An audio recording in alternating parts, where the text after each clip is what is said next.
नमः शिवाय। ओम नमः शिवाय। ओम नमः शिवाय। प्रणाम देवगुरु बृहस्पति। पधारें देवराज इंद्र। बृहस्पति आश्रम में आपका स्वागत है देवराज। आपने क्यों कष्ट किया देवराज? हमें संदेशा भिजवा दिया होता, आपकी सभा में हम स्वयं उपस्थित हो जाते। देवगुरु, हमें एकांत में आपसे अति आवश्यक परामर्श करना है।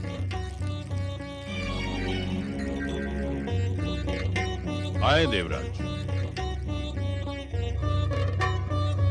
देख रहा हूं देवराज, क्या आपके हृदय की दग्धता अभी तक शांत नहीं हुई? कैसे शांत होगी देवगुरु? कैसे? पुत्री जयंती को हमने कितने लाड़ प्यार से पाला था।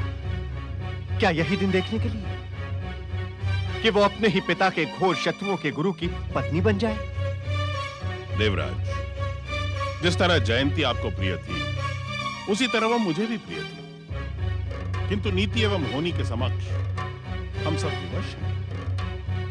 आप अपनी मित्रता की आड़ देकर विवश हो सकते हैं देवगुरु, किंतु मैं नहीं।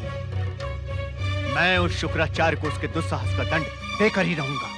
देवराज, दैत्य गुरु शुक्राचार्य अब आपके जामाता है। मेरी मित्रता से बड़ा संबंध तो आपका है। दैत्य गुरु के हित अहित में ही आपकी पुत्री का सौभाग्य जुड़ा है। मैं इस अधमपूर्ण संबंध को स्वीकार नहीं करता देवगुरु। देवराज, देवराज, देवराज, आपके स्वीकार ना करने से इस संबंध की पवित्रता पर आंच नहीं आती है देवराज। अग्नि को साक्षी मानकर और शिव की सौगंध के साथ वो दोनों पवित्र विवाह के बंधन में बंध गए हैं। शुक्राचार्य ने जयंती को स्वीकार ही मुझे उद्वेलित करने के लिए किया है। देवराज, आप हर विषय को अपनी प्रतिष्ठा के साथ जोड़कर क्यों देखते हैं? क्योंकि यह विषय मेरी प्रतिष्ठा से जुड़ा है देवगुरु। मेरा हृदय प्रतिशोध की भावना से दग्ध हो रहा है। देवराज, प्रतिशोध की भावना वो ज्वालामुखी है जिसमें सर्वप्रथम मनुष्य स्वयं जलता है। आप प्रतिशोध की भावना को त्याग दें और अपने निश्चय का संकल्प करें। गुरुदेव, मुझे प्रतिशोध एवं संकल्प में कोई स्थायी अंतर दिखाई नहीं पड़ता। दोनों का उद्देश्य तो शत्रु का विनाश ही है ना? नहीं देवराज, प्रतिशोध तथा संकल्प में बड़ा गहरा अंतर। अर्थात प्रतिशोध प्रतिक्रियात्मक होता है, जबकि संकल्प क्रियात्मक। प्रतिशोध में विनाश की भावना छुपी हुई होती है तथा संकल्प में कर्तव्य बोध। किंतु अंतर तो स्पष्ट नहीं हुआ गुरुवर। देवराज, प्रतिक्रियात्मक होने से प्रतिशोध का लक्ष्य कोई व्यक्ति एवं समुदाय ही होता है, जबकि क्रियात्मक होने से संकल्प, उद्दात एवं समाज कल्याण निहित होता है। असमय आपके हास्य का कारण मैं समझ नहीं पाया देवराज। गुरुदेव, मैं प्रतिशोध की भावना से दग्ध होकर आपके पास एक योजना का परामर्श लेने आया था, किंतु मैं देख रहा हूं कि मेरी योजना आपके संकल्प से जुड़ी हुई है। यही मेरी प्रसन्नता का कारण था। योजना? कैसी योजना? देवगुरु, मुझे स्वर्गलोक के गुप्तचरों द्वारा ज्ञात हुआ है कि शुक्राचार्य और जयंती अनिश्चित समय के लिए अज्ञातवास को चले गए। हमें उस बात की सूचना मिल चुकी है देवराज। मेरी योजना शुक्राचार्य और जयंती के अज्ञातवास से संबंधित ही है। देवराज, कहीं आप शुक्राचार्य एवं जयंती के वैवाहिक जीवन में बाधा डालने की योजना तो नहीं बना रहे हैं?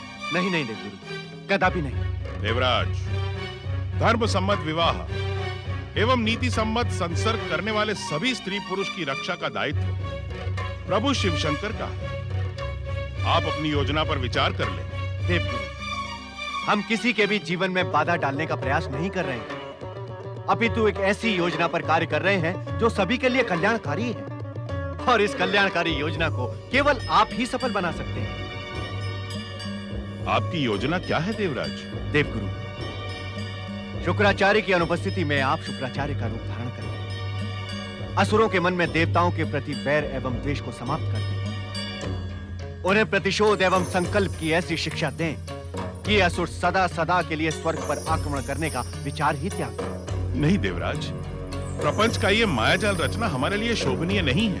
देवगुरु, तो फिर आप स्पष्ट कह दीजिए आप स्पष्ट कह दीजिए कि आप देवताओं के गुरु होते हुए भी उनकी किसी भी प्रकार सहायता करने के इच्छुक नहीं हैं। देवराज, देवराज, ये कार्य अनुचित है। देवगुरु, यदि आपके उपदेश सुनकर असुरों की आसुरी वृत्ति जाती है तो इसमें अनुचित क्या है? ये तो आपके द्वारा व्यक्त संकल्प का मार्ग है, लोक कल्याण का मार्ग है। उत्तर दे देवगुरु, क्या इस चिर प्रतीक्षित अवसर का लाभ उठाना देवताओं के लिए अनुचित होगा? क्या इस कार्य में लोक कल्याण की उदात्त भावना नहीं है? उत्तर दें आप। देवराज इंद्र, मैंने देवाधिदेव शिव शंकर को वचन दिया है कि मैं देव दानव युद्ध को समाप्त करने का हर संभव प्रयास करूंगा। यदि मेरे वचन का खंडन न होता हो तो मुझे आपका प्रस्ताव स्वीकार करने में कोई आपत्ति नहीं है। देवगुरु, मेरा आपकी इस दुविधा से कोई सरोकार नहीं है। मेरी दृष्टि में यह योजना नीति सम्मत भी है और धर्म सम्मत भी। अब आप कहें। देवराज इंद्र, आप प्रतीक्षा करें, आपको उत्तर मिल जाएगा। प्रतीक्षा?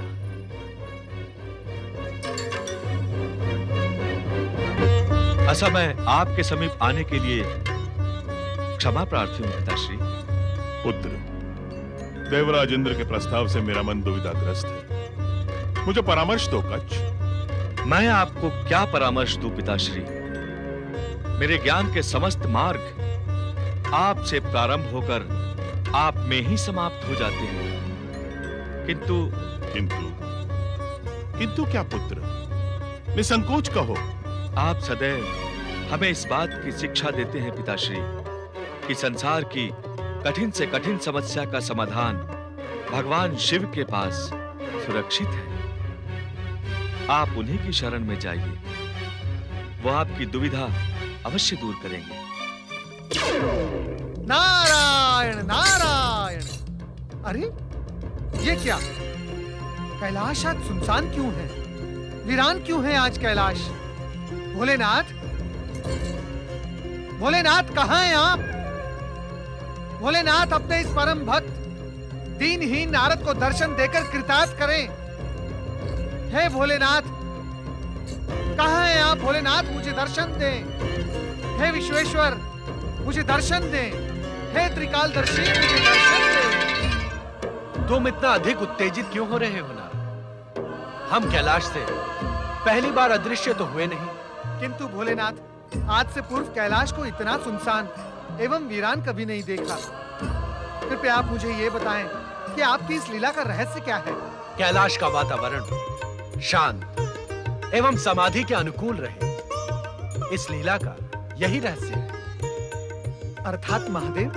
नारद, जो परम शिव भक्त हमारी कृपा पाकर आवागमन से मुक्त होकर हमारा कैलाश लोक प्राप्त करते हैं, हमारी गतिविधियों से उनकी निरंतर साधना में बाधा पड़ती है। ये आप क्या कह रहे हैं भोलेनाथ?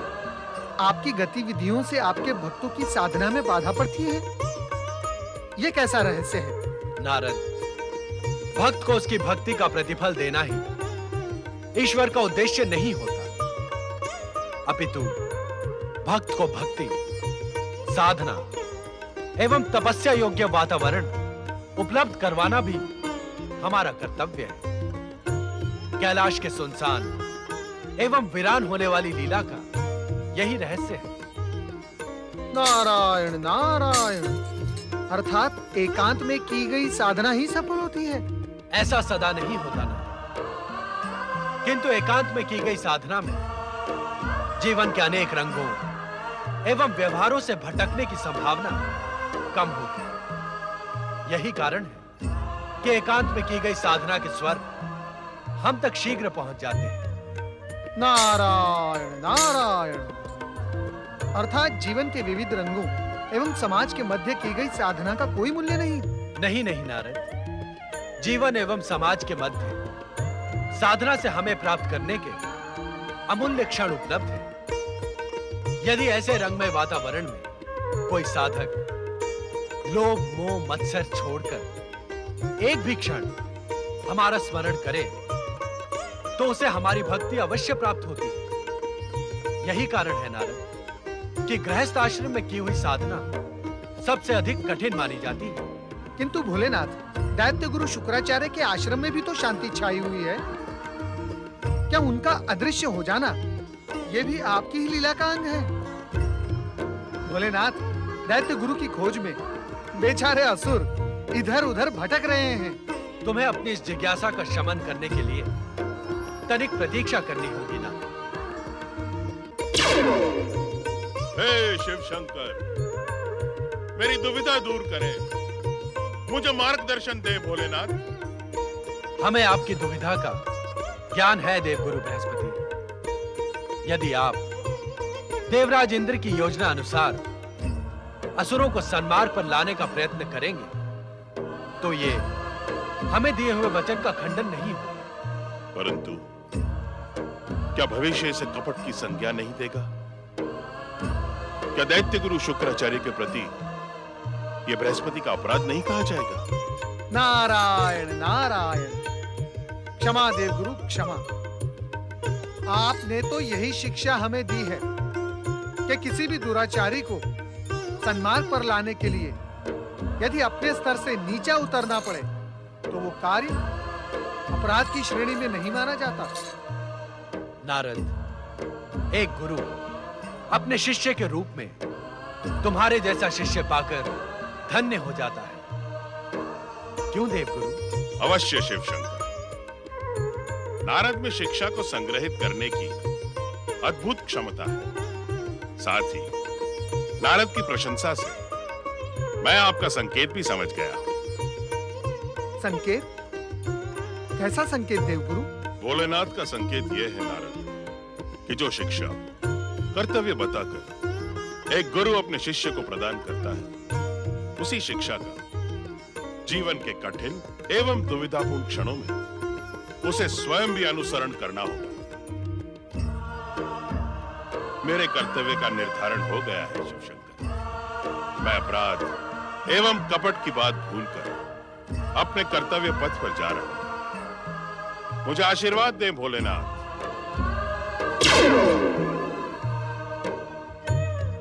नारद, अब तो तुम्हारी जिज्ञासा का समाधान हो गया ना? हाँ भोलेनाथ। तो अब अपनी जिज्ञासा का आवरण उतार कर असुरों को एकत्र कर उन्हें सन्मार्ग पर लाने के लिए अपने गुरु बृहस्पति की सहायता कर। भोलेनाथ, आपकी आज्ञा शिरोधार्य है, परंतु आप कृपया मुझे ये बताएं कि आपकी इस विचित्र लीला का परिणाम क्या होगा? तुम इस बात से अपरिचित नहीं होना कि कुछ समय पूर्व हमने बृहस्पति और शुक्राचार्य को कैलाश बुलाकर देव दानवों के मध्य वैर भाव समाप्त करने का आदेश दिया था। हाँ प्रभु। ये लीला इसी आदेश की अगली कड़ी सिद्ध होगी, अर्थात अब घटनाएं इसी दिशा में आगे बढ़ेंगी। नारायण नारायण। भोलेनाथ, जन कल्याण के इस महायज्ञ में नारद भी अपनी समिधा डालने जा रहा है। कृपया आप मुझे आज्ञा दें। ओम नमः शिवाय।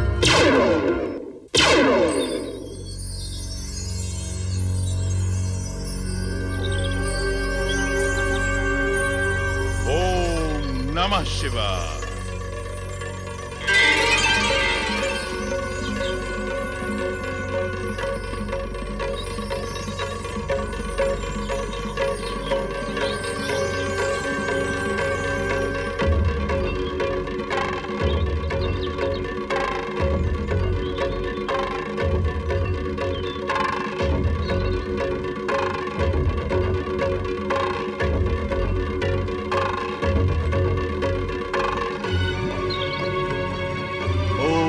नमः शिवाय।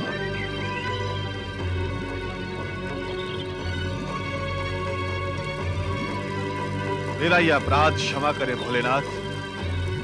अपने इस कार्य को मैं आपकी लीला का अंग समझकर स्वीकार करता हूं। हे शिव शंकर, मुझे सदाचार, सद्विवेक एवं अपनी भक्ति प्रदान करें। ओम नमः शिवाय। नारायण नारायण नारायण। भजमन नारायण नारायण नारायण। दर्शन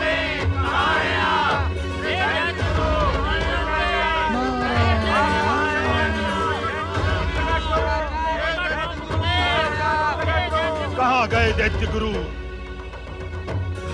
पृथ्वी लील गई अथवा आकाश का ग्रास बन गए वो? हाँ? विद्रुपासुर, वो मायावी विकटासुर कहाँ है? विकटासुर, उपस्थित हो।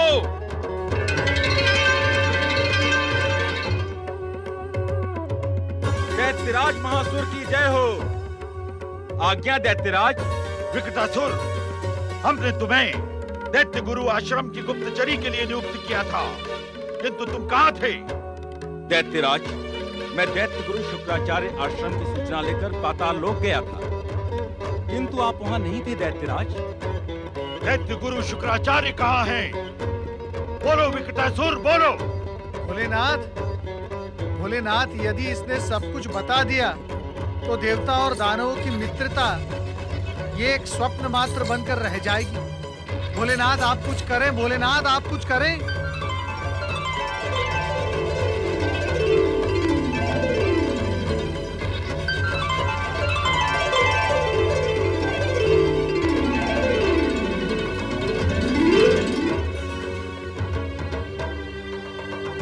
बोलो विकटासुर, बोलो।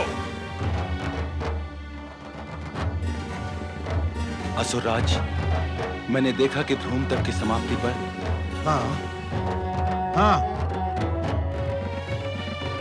ध्रुव तप की समाप्ति पर निसंकोच कहो विकटासुर, धूम्र तप की समाप्ति के पश्चात तुमने क्या देखा? कुछ भी स्मरण नहीं आ रहा असुरराज। मैं सब कुछ भूल गया हूँ असुरराज। दुष्ट, मायावी, हमसे छल करता है। धन्य हैं आप भोलेनाथ, धन्य हैं। असुरराज, दैत्य गुरु शुक्राचार्य का अपहरण तथा इसके छल में मुझे देवताओं का षड्यंत्र दिखाई पड़ता है। देवताओं का नहीं, इंद्र की पुत्री जयंती का। अवश्य ही उसी ने दैत्य गुरु का अपहरण किया है। तुम दोनों ने मुझे उसकी हत्या से रोक दिया, अन्यथा हमें यूं भटकना न पड़ता। तुम दोनों मृत्यु के योग्य हो। असुरराज, हमें क्षमा कर दे। नहीं, तुमने अनुचित परामर्श देकर दैत्य जाति को संकट में डाल दिया है। नारायण नारायण, ये क्या कर रहे हैं आप असुरराज? आओ देवर्षि नारद, आओ। तुम अच्छे समय पर आए। दैत्य संस्कृति में क्षमा का कोई स्थान नहीं।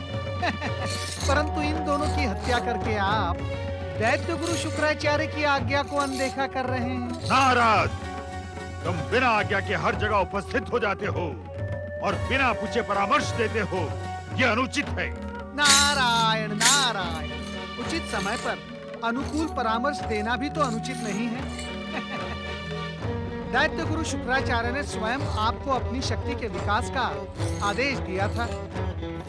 इन दोनों शक्तिशाली असुरों की हत्या कर आप दैत्य शक्ति को क्षीण तो नहीं कर रहे हैं? वैसे मेरे यहाँ आने का उद्देश्य कुछ और ही था। क्या उद्देश्य था तुम्हारा? कहीं तुम भी दैत्य गुरु के अपहरण में दुष्ट देवताओं का साथ तो नहीं दे रहे? नारायण नारायण, ये आप क्या कह रहे हैं असुरराज? दैत्य गुरु शुक्राचार्य का अपहरण? हाँ नारद, दुष्ट शत्रु देवताओं ने परम पूज्य दैत्य गुरु के अपहरण का दुस्साहस किया है। नारायण नारायण, आपको अवश्य कोई भ्रम हुआ है असुरराज। दैत्य गुरु शुक्राचार्य तो आश्रम में आप लोगों से मिलने के लिए व्यग्र हो रहे हैं। नारद, क्या तुम सत्य कह रहे हो?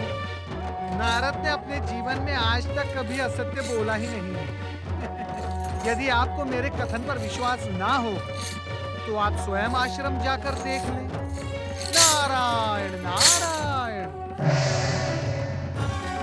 चलो।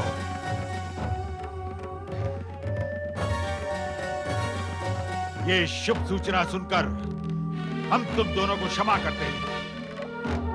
असुर वीरो, दैत्य गुरु के आश्रम की ओर चलो। दैत्य गुरु शुक्राचार्य की, महाबली महासुर की। ओम नमः शिवाय। ओम नमः महाबली दैत्यराज महासुर की, महाबली दैत्यराज महासुर की। दैत्य गुरु शुक्राचार्य की जय बोलो। दैत्य गुरु शुक्राचार्य की संजीवनी शक्ति के साधक दैत्य गुरु शुक्राचार्य की, दैत्य गुरु शुक्राचार्य की। मैं आपकी विशाल असुर शक्ति को प्रणाम करता हूं दैत्य वीरो। दैत्य गुरु, हम आपके चरणों में प्रणाम करते हैं। प्रणाम दैत्य गुरु। दैत्य गुरु, आप कहाँ दृश्य हो गए थे? क्या दुष्ट इंद्र की पुत्री जयंती ने आपका अपहरण करने का दुस्साहस किया था? आपके गुरु का अपहरण तो दूर, उनकी ओर देखने का साहस भी नहीं है आपके शत्रु में शिव की कृपा से। दैत्य गुरु शुक्राचार्य की। मैं शिव इच्छा से एक आवश्यक कार्यवश अदृश्य हुआ था। धूम्र तप के सफल अनुष्ठान के साथ ही वो आवश्यक कार्य भी पूर्ण हुआ। बधाई हो दैत्य गुरु। बधाई हो दैत्य गुरु, बधाई हो। हाँ सिद्धि संपन्न दैत्य गुरु, अब इस शुभ अवसर पर आप हमें दुष्ट देवताओं पर आक्रमण करने की अनुमति प्रदान करें। दैत्यराज, मृत्यु संजीवनी विद्या प्रदान करने के साथ ही आपके हित के लिए शिव शंकर ने जो महत्वपूर्ण कार्य हमें प्रदान किया है, जानते हो वो क्या है? नहीं दैत्य गुरु, हम नहीं जानते, आप ही बताएं। आपकी संहारक एवं हिंसक शक्ति को रचनात्मक बनाने की कामना के साथ ही मैं आपसे निवेदन करता हूं कि युद्ध की भावना को त्याग कर आप तीनों लोकों के प्राणियों को सहानुभूति एवं मित्रता की दृष्टि से देखिए। यही शिव इच्छा है और यही उस महत्वपूर्ण कार्य का रहस्य भी।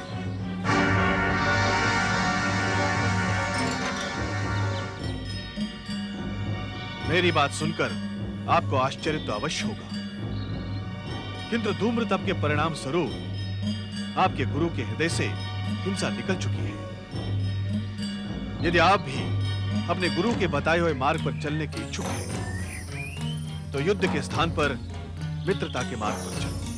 ये आप क्या कह रहे हैं दैत्य गुरु?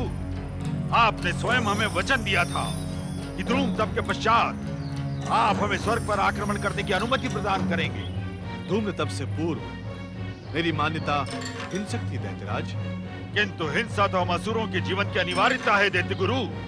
नहीं मेरे शिष्यों, नहीं, किसी भी जीवन की अनिवार्यता हिंसा नहीं है। जीवन की अनिवार्यता तो प्रेम है, अहिंसा है, मित्रता है। दैत्य गुरु, हमें कुछ समझ में नहीं आ रहा है। श्रेष्ठ जीवन और दीर्घायु की आकांक्षा रखने वाला प्राणी कभी भी हिंसा को अपना आदर्श नहीं बना सकता। अर्थात? दैत्यराज, क्या तुम्हारी वीरता, तुम्हारी परम शक्ति, तुम्हारी महान माता दिति के लिए शोभनीय है कि तुम बार बार शत्रु देवताओं के द्वारा मृत्यु को प्राप्त हो और मैं बार बार तुम्हें मृत्यु संजीवनी से जीवित करूं? नहीं नहीं दैत्य गुरु, ये अत्यंत शोभनीय है और अपमानजनक भी। तो सम्मान पूर्वक जीवन व्यतीत करो। ये संभव कैसे है दैत्य गुरु? शिव की सृष्टि में शिव भक्त के लिए कुछ भी असंभव नहीं है। किंतु हिंसा हमारा स्वभाव है दैत्य गुरु, हम इसका त्याग कैसे कर सकते हैं? हिंसा त्यागने के लिए तुम्हें 3 प्रकार से मेरे बताए हुए मार्ग पर चलना होगा। नित्य हिंसा एवं युद्ध से हम ऊब चुके हैं। दैत्य नारियां भी युद्ध के नाम से भय करने लगी हैं। हमें वो मार्ग बताएं दैत्य गुरु। हमें क्या करना होगा दैत्य गुरु? हाँ, हमें बताएं क्या करना होगा दैत्य गुरु।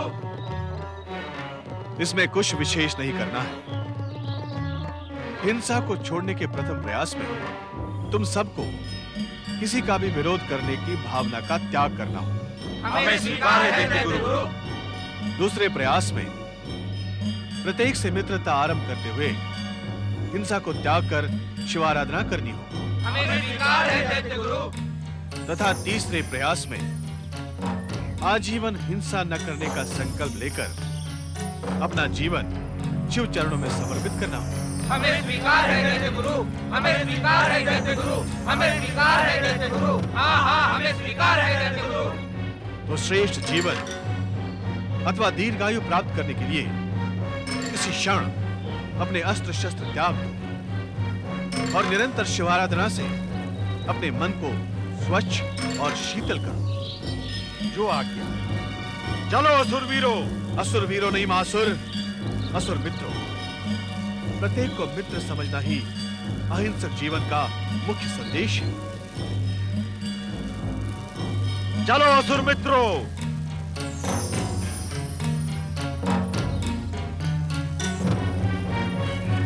मित्रों, अब आप सभी मेरे साथ एक स्वर में बोलिए, ओम नमः शिवाय। ओम नमः शिवाय। ओम नमः शिवाय। ओम नमः शिवाय। ओम नमः शिवाय। हमारी इच्छा का सम्मान करते हुए देवगुरु बृहस्पति ने दैत्य गुरु शुक्राचार्य का रूप धारण कर असुरों को उनकी असुरता से मुक्त कराकर महान सफलता प्राप्त की है। इतिहास के पृष्ठों पर आज का दिन स्वर्ण अक्षरों से लिखा जाएगा। हाँ, देवगुरु बृहस्पति ने वो कार्य कर दिखाया जिसकी तो कल्पना भी नहीं की जा सकती। हाँ देवराज, साधु बने ये असुर कितने भले दिखाई पड़ रहे हैं।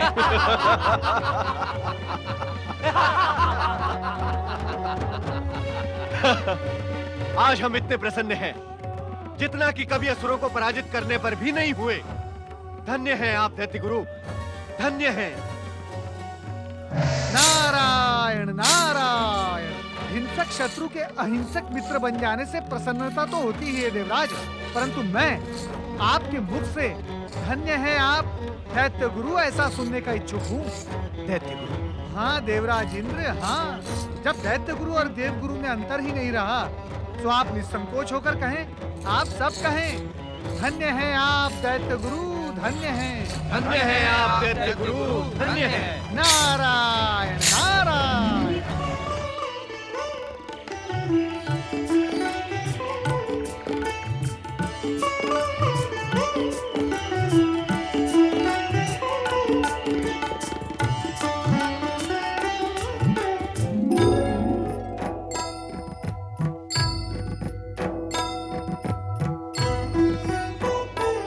संपूर्ण दैत्यों को युद्ध, संघर्ष एवं प्रतिशोध की इच्छा का त्याग कर जीवन में शांति, भक्ति एवं सदाचार की नीति को अपनाना आवश्यक है। बोलो ओम नमः शिवाय। ओम नमः शिवाय।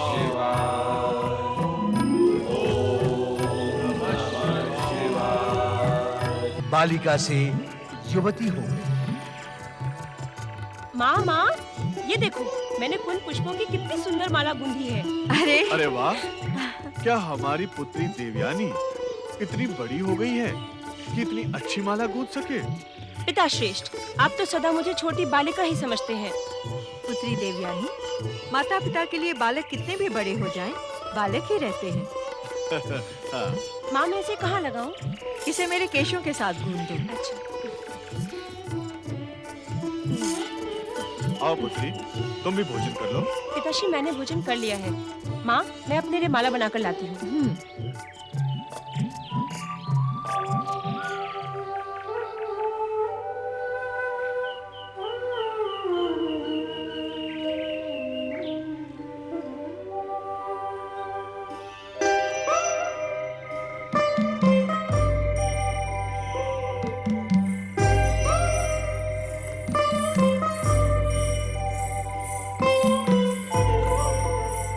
क्या बात है स्वामी?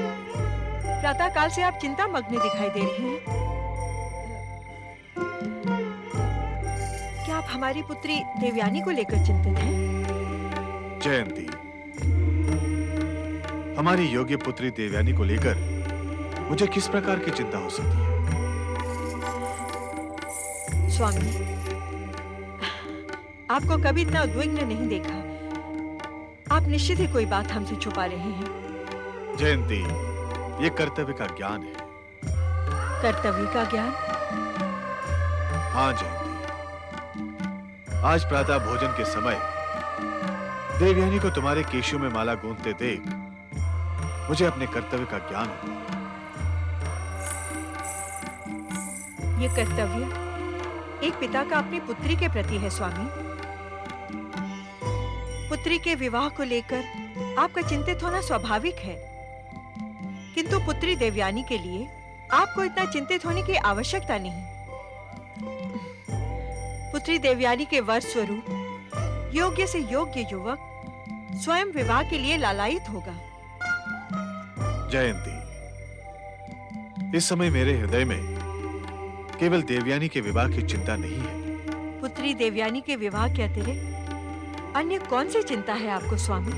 जयंती, तुमसे विवाह के उपरांत एकांतवास करते हुए कितना अधिक समय व्यतीत हो गया है। सत्य तो यह है जयंती कि तुम जैसी पत्नी और देवयानी जैसी पुत्री पाकर मैं तो दैत्य गुरु का कर्तव्य ही भूल गया। जीवन के लिए परिवार के प्रति किया गया आपका कर्म भी तो अनावश्यक नहीं है स्वामी। जयंती, जीवन में कोई भी कर्म अनावश्यक नहीं होता। प्रत्येक कर्म अनिवार्य तथा आवश्यक है। हमारे मार्गदर्शन के बिना बेचारे असुर न जाने कहां-कहां भटक रहे होंगे। अब हमें अपना अज्ञातवास त्याग कर शीघ्र ही आश्रम पहुंचना है। जयंती, क्या तुम इस बात की इच्छुक नहीं कि हम आश्रम पहुंचकर अपने कर्तव्य का पालन करें? स्वामी, आपकी इच्छा के समक्ष मेरी अनिच्छा का कोई प्रश्न ही नहीं उठता। जो आपको प्रिय है वही मुझे भी प्रिय है। किंतु क्या जयंती? मुझे चिंता केवल देवयानी की है स्वामी, कि इस वन प्रदेश में स्वतंत्र विचरने वाली वो लड़की आपके आश्रम व असुरों के बीच कैसा अनुभव करेगी। ये क्या माँ, मैं कब से आपकी प्रतीक्षा कर रही हूँ। प्रिय पुत्री देवयानी, हम तुम्हें लेकर किसी विषय पर विचार विमर्श कर रहे थे। मुझे लेकर? मैंने ऐसा क्या कर दिया पिता श्रेष्ठ? पुत्री, तुम्हें हमारे आश्रम चलना कैसा लगेगा? आश्रम? सत्य कहूँ? हाँ पुत्री, हमारे आश्रम लौटने का निर्णय तुम्हारी इच्छा पर निर्भर करता है। सत्य तो ये है कि इस एकांत वन प्रदेश में अकेले भटकते भटकते मेरा मन ऊब गया है। मैं स्वयं कई दिनों से सोच रही थी कि आप दोनों को अपनी इस उद्विग्नता से परिचित करवाऊं। पुत्री देवयानी, तुम्हें हमारे आश्रम का वातावरण अवश्य अच्छा लगेगा। दैत्य शिव को ही ज्ञात है